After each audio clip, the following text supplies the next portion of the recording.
لا إله إلا الله محمد رسول الله. بسم الله الرحمن الرحيم. الحمد لله رب العالمين والصلاة والسلام على سيد المرسلين وعلى صحبه أجمعين. So we have covered grief, al-huzn, wal-khawf. The next chapter, or the next bab al-ishfaq. It's a hard word to translate. I'm not happy with the word he used here.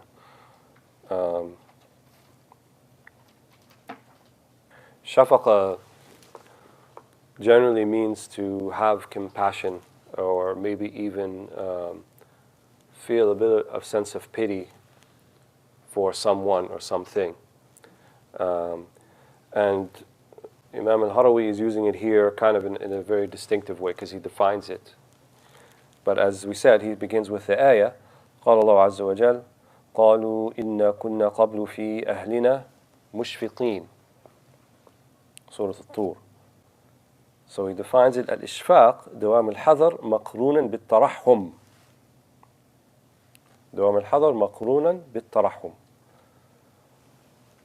So it is حذر means to be careful or to be vigilant or to be concerned. مقرونا بالترحم, and also at the same time compassion. So it's sort of a combination of vigilance and compassion at the same time. So it is kind of an extension of khawf to some degree, of fear, but it's the added element of there's an element of compassion into it. وهو على ثلاث درجات, and as his methodology he said it's 3 levels. الدرجة الأولى إشفاق على النفس أن تجمح إلى العناد, وإشفاق على العمل أن يصير إلى الضياع, وإشفاق على الخليقة لمعرفة مغادرها أو معاذيرها عفوا. So the first إشفاق على النفس أن تجمح إلى العناد. So fear of the soul itself, that it will tend or lend itself towards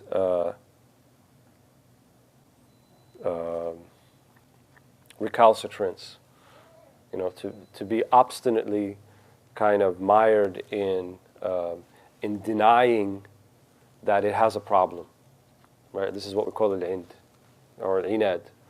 There is an issue, that you have things to work on, but this kind of consistent denial of it, to the degree that you are willfully and maybe wistfully fighting it off, then this is something very easily for the nafs to fall into. فَإِشْفَاقَ عَلَى النَّفْس, that it keeps doing that. So it has this concern about it and it's vigilant, but it also kind of feels a little bit sorry for it at the same time. That's the first level.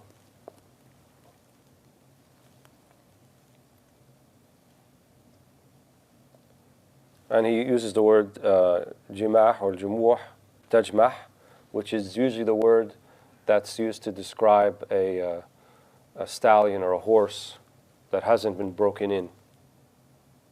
Right? You have to break the horse in because, I haven't seen it done, I just see the movies, but when they get on top of the horse and he's kicking back and forth and he's not willing to, he doesn't want a rider on him, but it takes riyada, right? It takes some training, a while for the horse to settle down and accept and acquiesce to the idea that this person on top of them is going to kind of dictate where they go and where they don't go.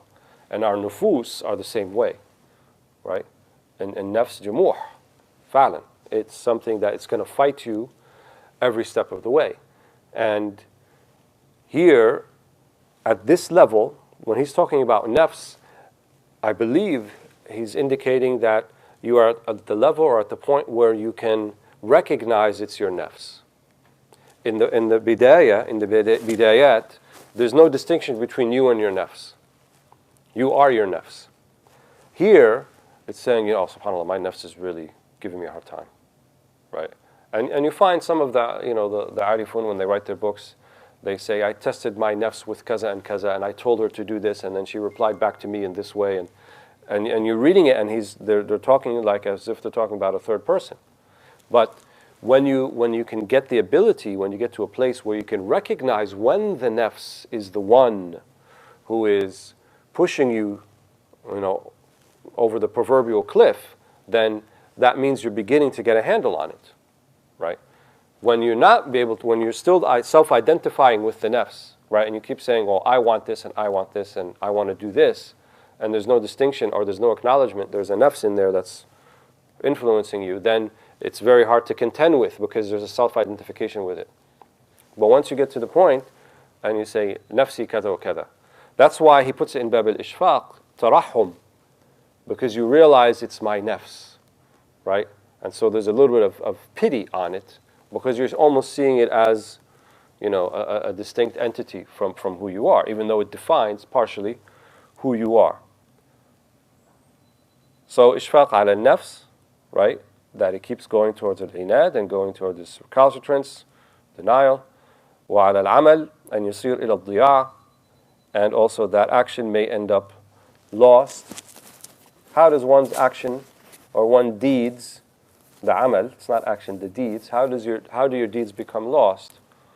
What is the value of deeds? When do they have value? Sahih.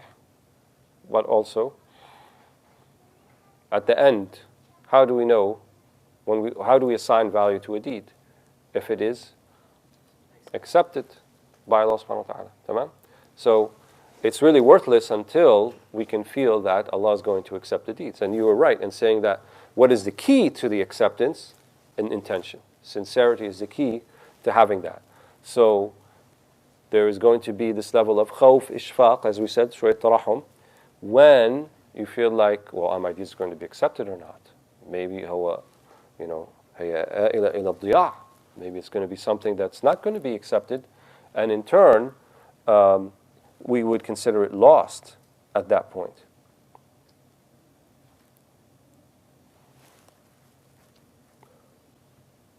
وإشفاق على الخليقة لمعرفة معاذيرها.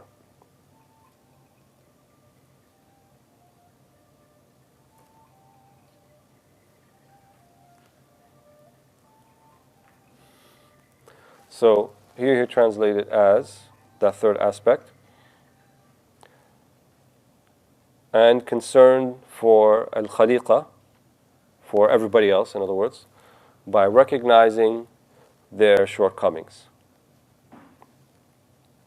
Or recognizing, or I would say, al-ma'adhir is not just shortcomings, it means that you kind of have a compassion that they make mistakes and that you try to see the excuses that they have in making those mistakes. So that's a type of ishfaq, and that's a high level of ishfaq. That's a high level of compassion, right? Where it's, at the same time, you recognize there's a mu'akhada, there has to be some type of, coming to terms, people who make mistakes, especially when they harm other people. But it also means that you recognize that people are weak. And if you can't even control your own nafs, who are you to make judgment and pass judgment on everybody else's nufus? And this is from amongst akhlaq al-arifin, that they would, when someone would grieve them personally in a way or harm them, they would say, that was his nafs, that was his shaitan, it's, kan fi lahzat da'af kada. It wasn't, I don't define that person by that particular interaction that I had with them, but in this occasion, يعني نفسه غلبته. His nafs got the better of him. His shaitan or her shaitan got the better of her at this time. And it's not how I define that person. It's not how I see them, right? And if we could all do that, then that would be great. But most people, it's very difficult, especially when in the heat of the moment, and you tell them, fulan ala fikra, I think it's his nafs. But they don't want to hear that. They want to, feel the way that they want to feel, and they don't realize them wanting to feel that they way they want to feel. That's also your nafs that's telling you that. It's not, that's not based upon ilm. That's not based upon sound reasoning or judgment, because for the same reason you're mad at them, you're actually doing the same thing. You're reciprocating in kind. So having this ishfaq ala al-khaliqa, right, understanding that they have shortcomings and they make mistakes, and being a little bit marin, a little bit flexible when those things happen, is min al-akhlaq al-arifin, right? It's from the character traits of the arifun. هذه الدرجة الأولى. الدرجة الثانية إشفاق على الوقت أن يشوبه تفرق وعلى القلب أن يزاحمه عارض وعلى اليقين أن يداخله سبب. So also three aspects to that second level. إشفاق على الوقت أن يشوبه تفرق is having this sort of compassion, concern for your time, that it may be discolored, right, altered by tafarruq. Here's that word tafarruq again that we mentioned earlier, right? And tafarruq means, again, to what is the opposite of jama'. In other words, not in a focused state with Allah subhanahu wa ta'ala, sort of in a dispersed state. So it's not that you didn't do the deeds, we just prayed Asr.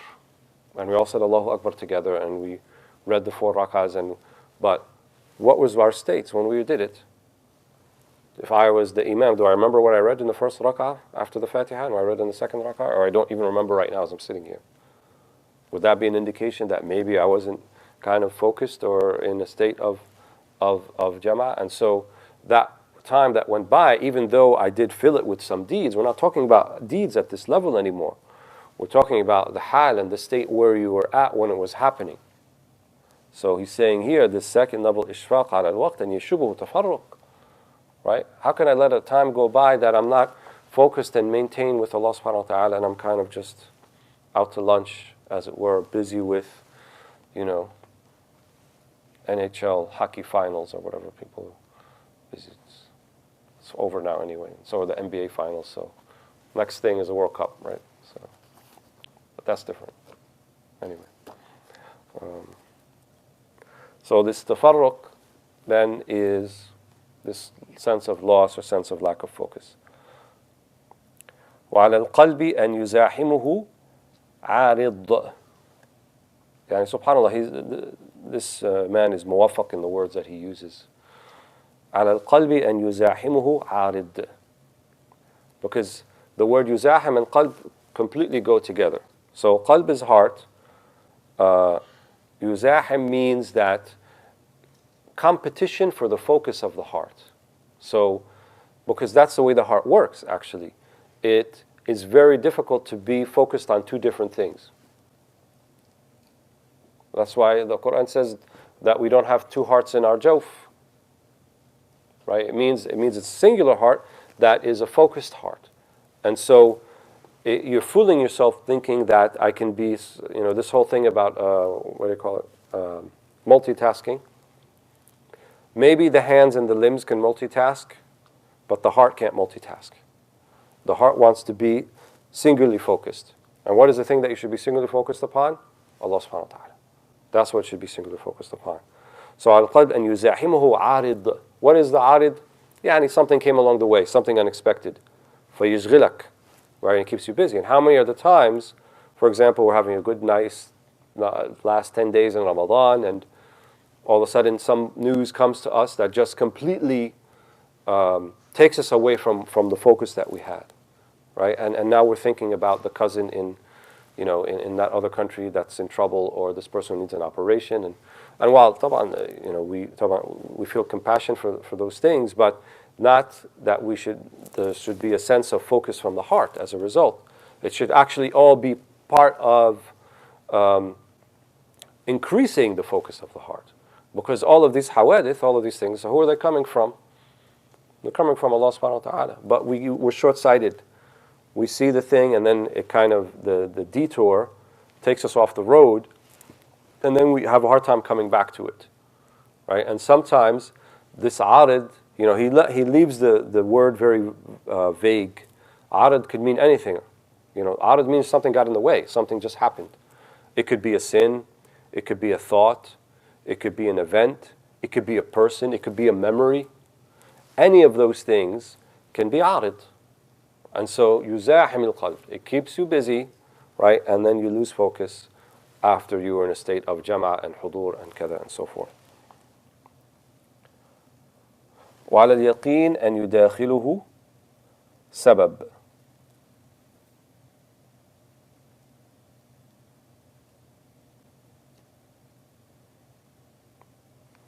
This one's a little bit hard to explain, so I'm going to take a little bit of time with it. Here he translates it as certitude may be undercut by a cause. يداخله سبب. So yaqeen we know. Yaqeen means to have certitude or certainty in Allah subhanahu wa ta'ala, wal-wa'ad, wal-wa'id, and al-umur al-ghaybiyya, and the things of the unseen realm. All of that we have certainty in. What's sabab? Sabab here is the word that is used to indicate those intermediary things, intermediary functions that lead to specific things, events. So we talk about people who are al-mutasabbib, for example. In other words, how are you living? How are you paying your rent? How are you putting iftar on the table? Andi sabab. What does that mean? Either I have a job, or I have money, or I have investment, or I have something, but I have a sabab, right, that I'm doing that with. And the nature of al-asbab is that they can very easily be distracting from al-musabbib, from the one who is the causer of the causes. The one who is the causer of the intermediary causes is Allah subhanahu wa ta'ala. And so sometimes I won't see beyond the intermediate cause, and I'll think, well, that's the musabbib. I won't say that. And on an intellectual level, I realize that's not the case. Amma min haythul hal, right? But from the aspect of your state, you may be acting as if it is, right? When you put all your hopes and your aspirations in the sabab, right, in that thing, such as that if it were removed, you would lose your certainty. Here we say, hold on, stop, right? The sabab is not the indicator of certainty. Are you a sunshine Muslim? Are only when all of your things are as we say, your ducks are in a row and everything is exactly perfect, then you're going to worship Allah subhanahu wa ta'ala and feel confident and certain about Him. But when one or two of those ducks are removed and a little difficulty and a few difficult waves come along because you lost the sabab at the particular point, هل اليقين ينقص? Does your certitude decrease? Right? And it may come out in little things. Right? You may delay that particular prayer like you didn't delay it before. Right? You may say, oh, you know what? I should be looking for a job now, so I'm going to delay Asr until يعني شوية أخر يعني. Can delay a little bit, even though I used to be a person who prayed Asr all the time, on time in the beginning, حتى maybe مع الجماعة, right? And then you say to yourself, you know what? I shouldn't be wasting my time in Salat al-Jama'ah, in the masjid. I should be actively looking for the new sabab, and that's taking away from this. لا. That's not taking away from this. It's your justification because the level of certainty of yaqeen lost a little bit. Yani hashak, you're not into kufr or you're not even into fisq, but you'll do little things like delay the prayer or make little justifications because you're not quite as certain as you were before because you lost something of the sabab. So here we're talking about it, ishfaq ala hada shay. You're worried about it that you may fall into that. So he's saying,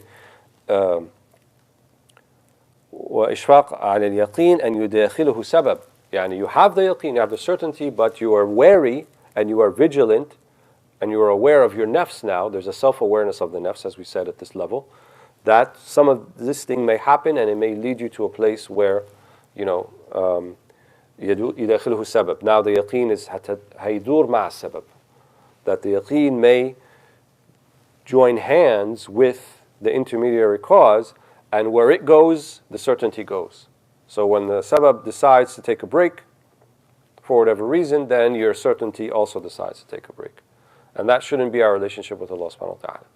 Our certainty should be based upon, not on our external circumstances, but upon who Allah subhanahu wa ta'ala actually is, and what we know of Him, and al-hayba, al-ijlal, and all of those things we said before.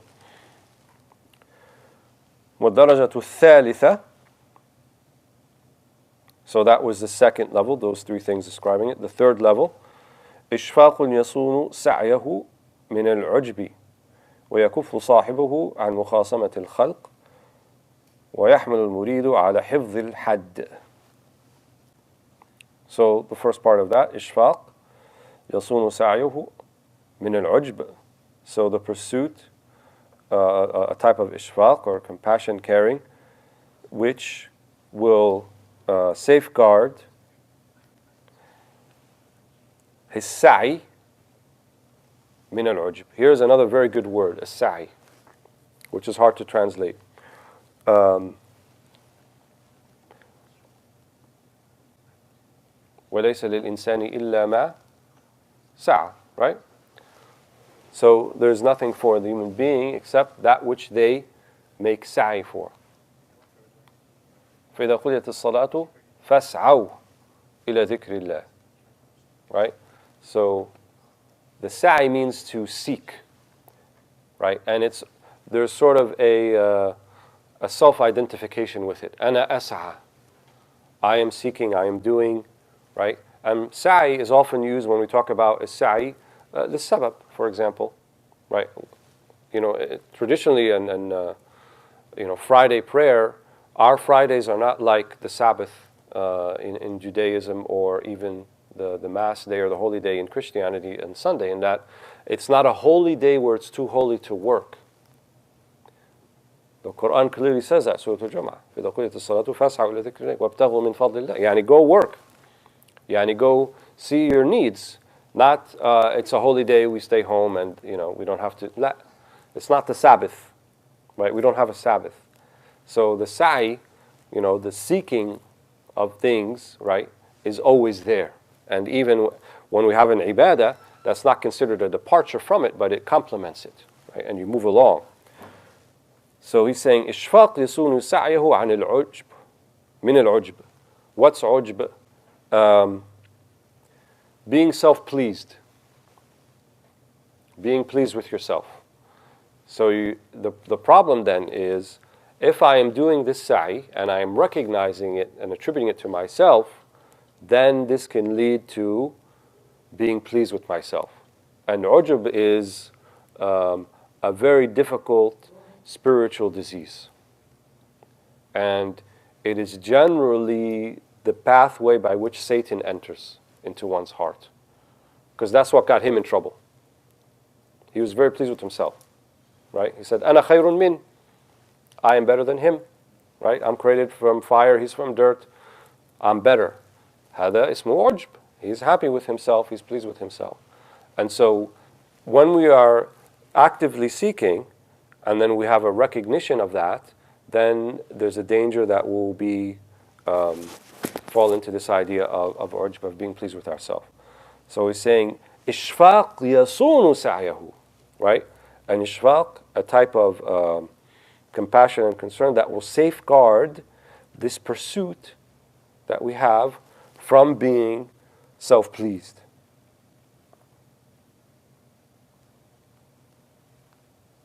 So don't be proud that you're making sa'i, but attribute it to Allah subhanahu wa ta'ala. وَيَكُفُّ صَاحِبُهُ عَنْ مُخَاصَمَةِ الْخَلْقِ. And this ishfaq spares one from entering into mukhasama, or dispute or conflict with people.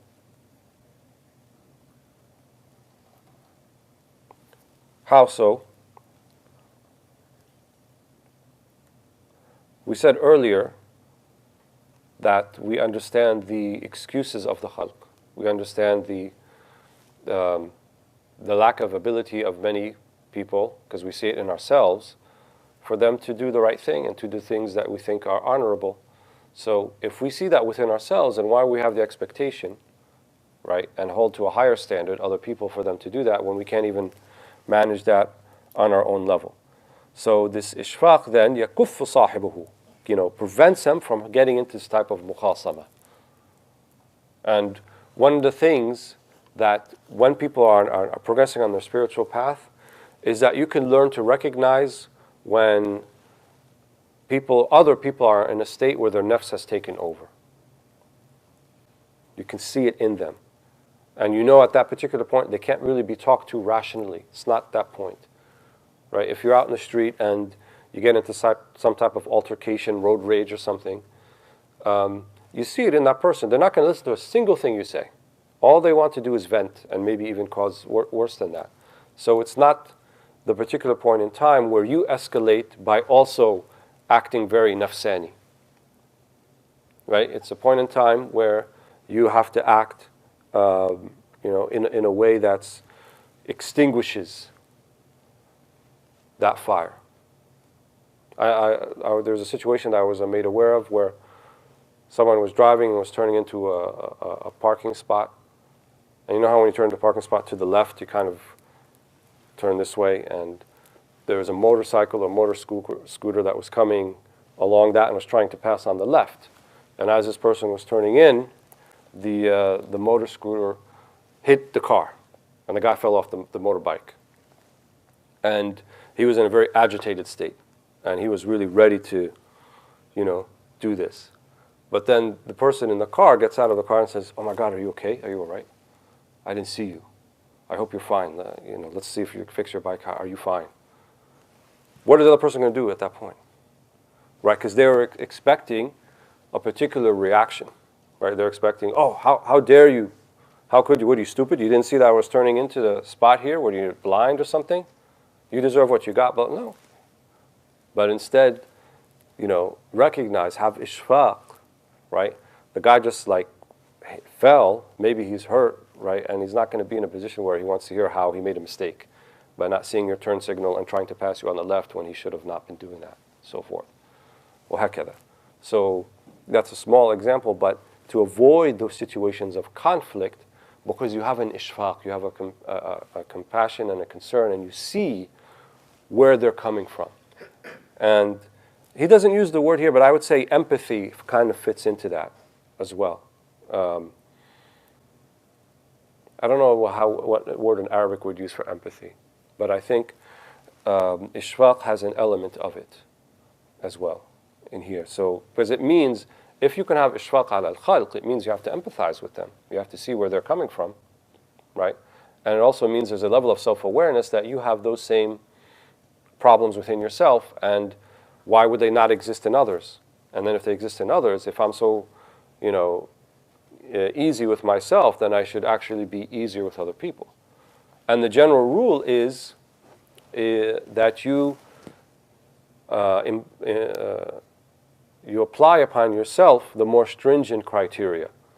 And then upon other people, you look at them with the eye of mercy. Right? Or what they say sometimes, the eye of the haqiqah. Haqiqah means that they're just intermediaries, and whatever they do has been willed by Allah subhanahu wa ta'ala. If you were to look at yourself that way, that's very blameworthy, because it's using an excuse for yourself.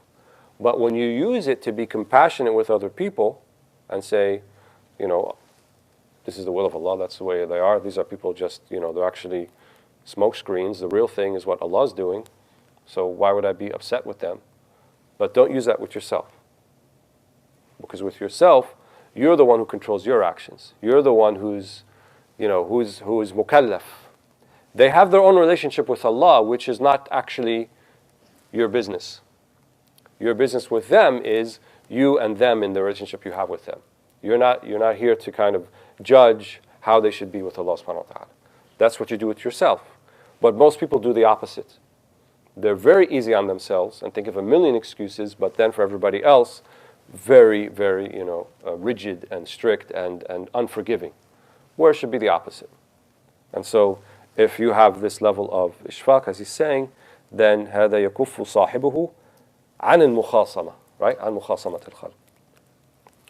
ويحمل المريد على حفظ الحد, right? And the murid, the one who is seeking this spiritual path, then it would also would help them to have this hifz of the had. What's al-had? Preserving or keeping within the limits of the sharia, right? Of the commands and the prohibitions of Allah subhanahu wa ta'ala, right? Because they understand that there's not going to be any suluk, right? There's not going to be any progression if you are not observing the limits of the commands of Allah subhanahu wa ta'ala. It's not going to happen. There's no such thing. Those people who say, oh, you have a good heart, and I saw these things, and I had dreams. Imam al-Junayd was asked about, someone who floats in the air, hal huwa wasil, or is he in a high spiritual state? Then he said, well, how is he عند الأمر والنهي? How is he in terms of the commands and the prohibitions of Allah subhanahu wa ta'ala? That's the real criteria, right? He could be a Dajjal and float in the air. The Dajjal is going to do that at the end of time. That's not a big deal. But how is he in following the commands of Allah subhanahu wa ta'ala? وَأَكْبَرُ الْكَرَامَةِ الْإِسْتِقَامَةِ. And the biggest karama is to be upright, right? Is to be observing the hudud of Allah subhanahu wa ta'ala. So there's not going to be any sort of, you can't consider yourself to be like murid and on the path and so forth if you are not observing salawat al-khams, wa zakah, wa ramadan, and fasting, and hifz al-hurma, and akhlaq with people. It won't happen. So having this ishfaq, if you want to be on this path, have some care and compassion that it will keep you in line and safeguard you with the limits of Allah subhanahu wa ta'ala. So rather than start on the next one, I think I'll stop here. Inshallah, if there's any questions, we can do that within 10 minutes or so that are left. Inshallah. Tafadhal. So the way that they're laid out when we say daraja al-ula, daraja al-thaniya, daraja al-thalitha, is it indicating a sequence that one could not possibly have even part of, let's say, the daraja al-thalitha without having the daraja al-ula, or not necessarily? The way I understand it is, with each level, you're bringing the one before it with you to the next one. So صاحب الدرجة الثانية مر بالدرجة الأولى وعنده صفات الدرجة الأولى ويزيد عليها بالدرجة الثانية. So the one who's at what he calls the first level, when he goes to the second one, then they bring along the things that were on the first level, and then they're increasing it. And the same thing with the abwab, the same thing with the chapters. So when we're talking about ishfaq, and the one before that was al-khawf, then that means he's bringing all of the things of khawf, but now it's more refined, and we call it ishfaq. وهكذا. وبعدين, these are keep in mind they're approximations. You'll find other books who have different orders and different names, but the general idea is the same, even though they may differ mustalahat and certain themes and so forth. You had a question? I wasn't sure how I was going to word this question. I thought maybe I'll just get to the point. I had you mentioned shortcomings from Allah. So I had a serious back injury, really serious, where it caused permanent nerve damage to one of my legs. Sorry to hear that. A tear and a disc herniation. So a lot of things I used to enjoy doing, I can't do anymore. And you mentioned shortcomings are coming from Allah. So even getting up to pray Fajr is harder. Getting up to going to sleep is harder. So is this a test from Allah to see if I can still pray on time? Or even my mood is still nice to brothers and sisters around me? Like, would this be like a test? This is what it sounds like you're saying. I don't know if I said it like that shortcomings are from Allah, but I meant when we observe other people to recognize that whatever issues that they're having, rather than being the judge of those issues, we should just be people who are observing it from afar and saying that my mu'amala, my dealings are with Allah and not with the people. So I say, well, that person is that way because Allah chose for him to be that way in this particular case. And so that will prevent me from judging them, passing judgment upon them. When we look to ourselves, right, when things come our way, it really depends upon our attitude about it. And I think the best thing that's been said about it was something that's been attributed to Imam Al-Arif Billah al-Jailani, radiallahu anhu, where he said, when you have sort of unintended events or consequences that come our way, it depends upon our attitude about what they are. So if you feel that it's a punishment from Allah, that's what you feel in your heart, then it is a punishment from Allah. Because it's enough that you have that feeling, right, that Allah would punish you in this way, that becomes a punishment. However, if you feel that it's a test from Allah subhanahu wa ta'ala, then it's going to be something that is going to help you along your path. It's, at the very least, it will be takfir dhunub. It will be something that will expiate any sort of shortcomings or sins that you had in the past. And then you see it as a positive thing. But then the highest way to see it is that it is from the commands of Allah in the dunya, and that I should be content with it. I have a rida with it. And then at that point, it will raise you in degrees. So you will no longer, like say if it's a physical element.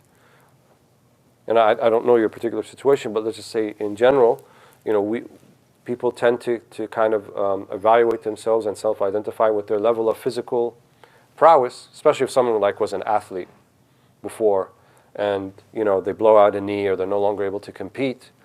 It's a big shock to the system because they see themselves, I'm LeBron James, the greatest basketball player in the world, or I'm, Cristiano Ronaldo, the greatest, he's not, but he thinks he is, the greatest soccer player in the world, and so forth. And then what if they had some type of injury where they're no longer LeBron James, the greatest basketball player in the world? Then they say to themselves, well, then what am I if I'm not that? And so the thing is, before even, when you thought you were the greatest basketball player in the world, that's not who you are.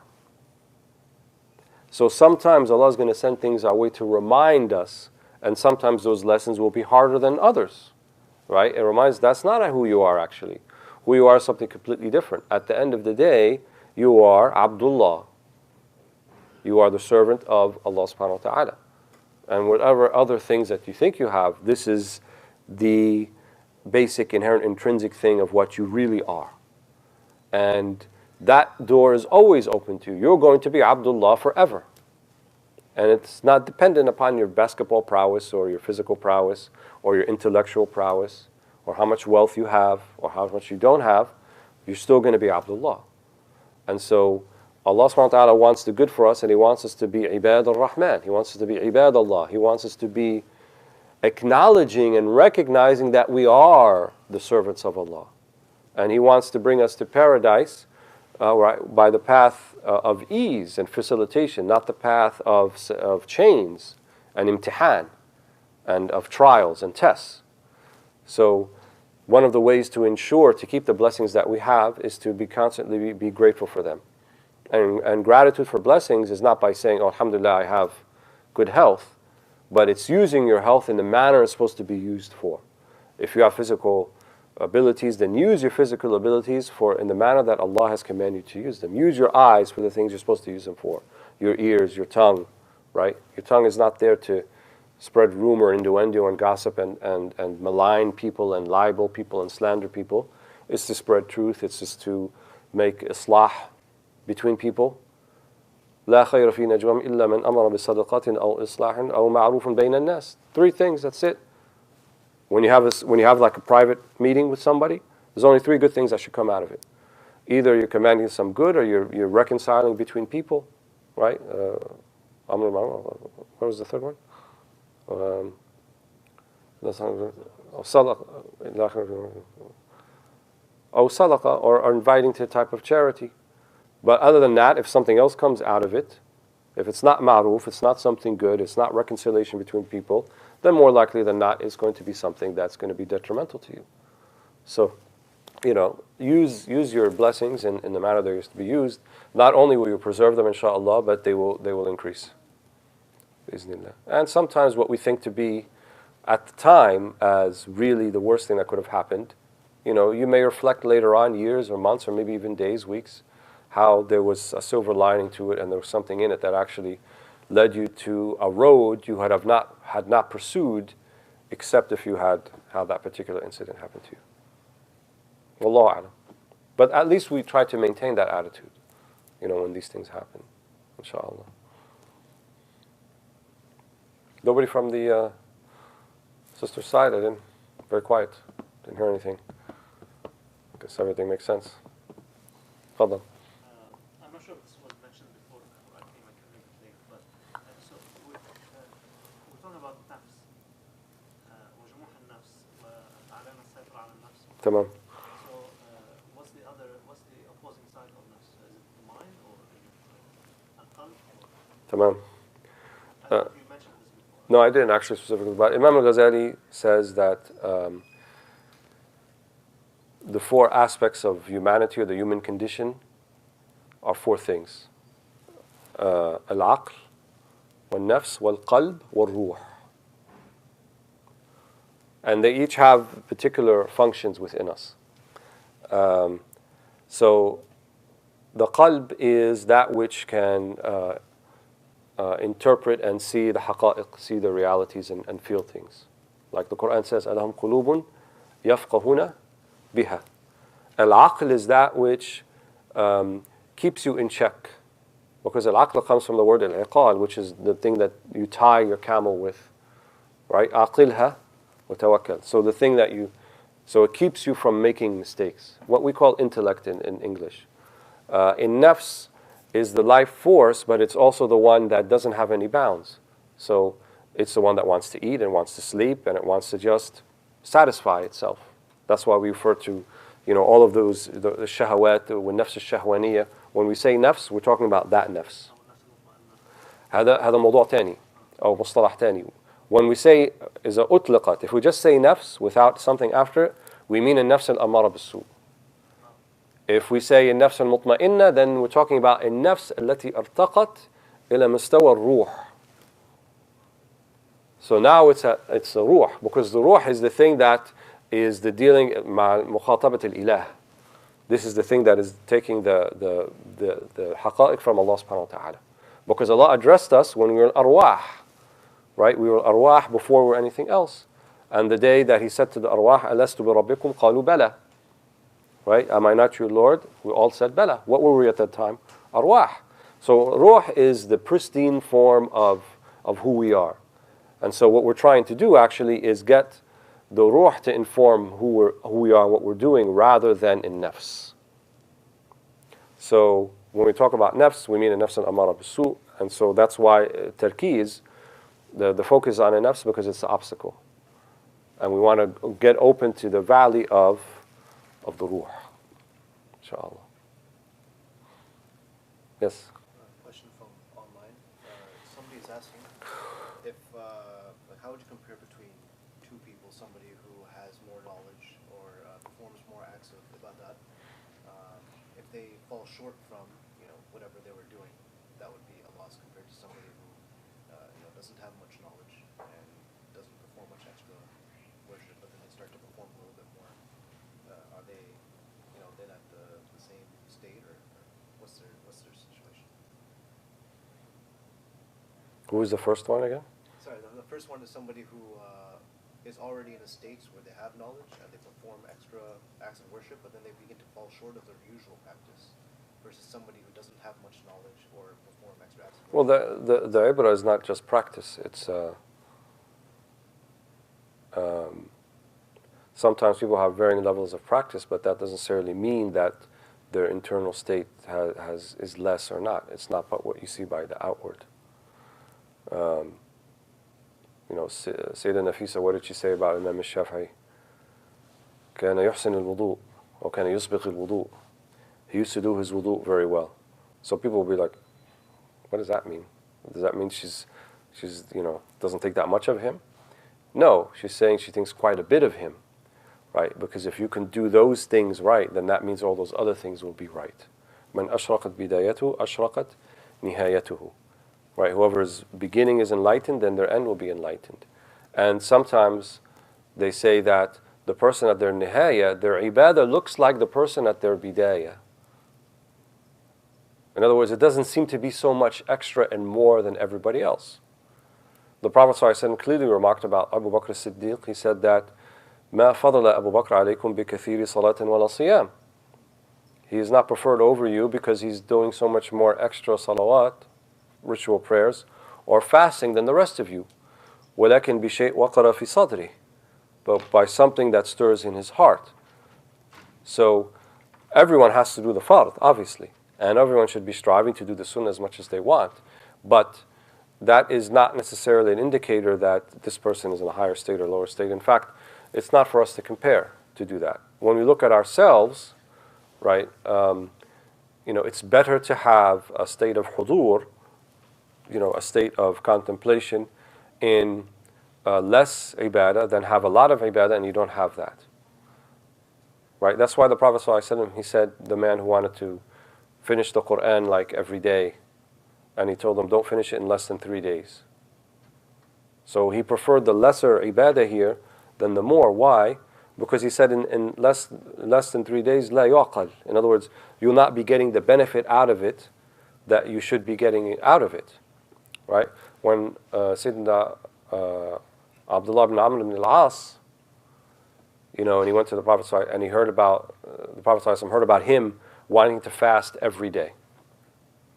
And so he told him, if you want to fast, then just fast, 3 days out of the month.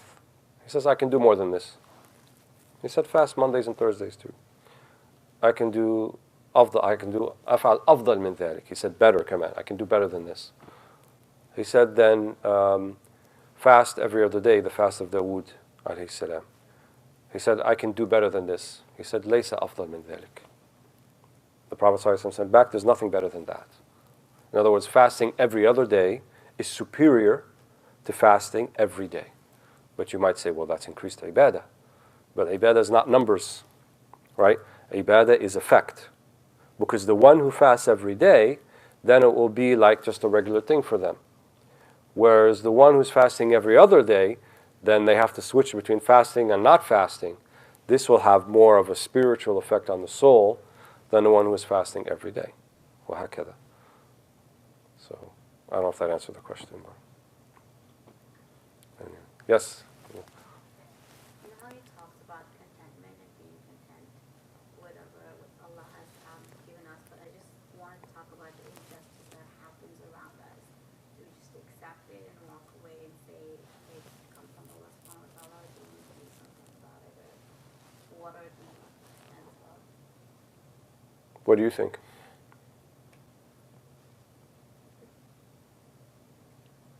Here we're talking about hearts. We're not talking about what we do outside of that.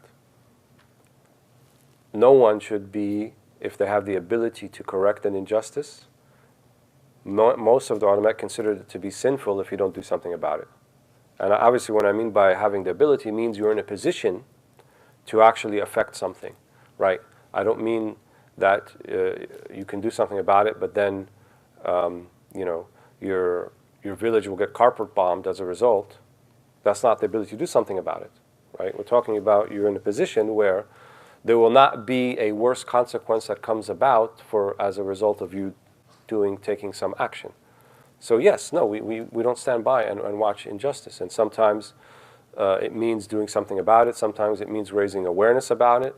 And sometimes, as the hadith indicates, it means that recognizing in your heart as an injustice and detesting it is also part of iman, right? This is min shu'ab al-iman. This is from the branches of faith. You wouldn't be a believer if you didn't think that, our Palestinian brothers or our Syrian brothers or our Iraqi brothers or even brothers in Haiti and in Latin America and other places and people who are illegally detained, if we didn't feel that these things were wrong and that you wanted to do something about it, we'd have to say something is wrong with you. But at the same time, we shouldn't get to a level of despair that will have us lose our level of certainty, as we said earlier, right? So this should in no way affect our level of certainty, our yaqeen in Allah subhanahu wa ta'ala. Because Allah subhanahu wa ta'ala has already showed us and promised us that this world, the way it is now from our perspective, is always going to be flawed in that way. It's not a world of perfection. It's not a world where all of the commands of Allah are obeyed. Because if Allah had willed it, He can make everybody obey His commands. Can He not? He did not will that. So He wanted something else. That means there's a reason behind it. So nothing is random. Nothing is out of sorts, but it's all the way it's supposed to be, but also we have to be the way we're supposed to be. So when we're faced with injustice, we take it on if we can to the best of our abilities. And at the same time, our hearts remain contented that this still is all under the saytara, is all under the will and the power of Allah subhanahu wa ta'ala, and we should never lose sight of that. I hope that makes sense. طيب, I think we'll stop here. Jazakumullah khair. We will be resuming, I think, sometime before Taraweeh. Yes. Inshallah. So, نسأل الله سبحانه وتعالى أن يوفقنا جميعا لطاعة رسول الله صلى الله عليه وسلم، أن يبارك لنا فيما بقي من ليالي رمضان، وأن يجعلنا من عتقاء شهر رمضان، وأن يبارك لنا في أوقاتنا وأولادنا، ويفتح لنا فتوح العارفين به، وأن يفرج عن إخواننا المسلمين في مشارق الأرض ومغاربها. الحمد لله رب العالمين. الفاتحة.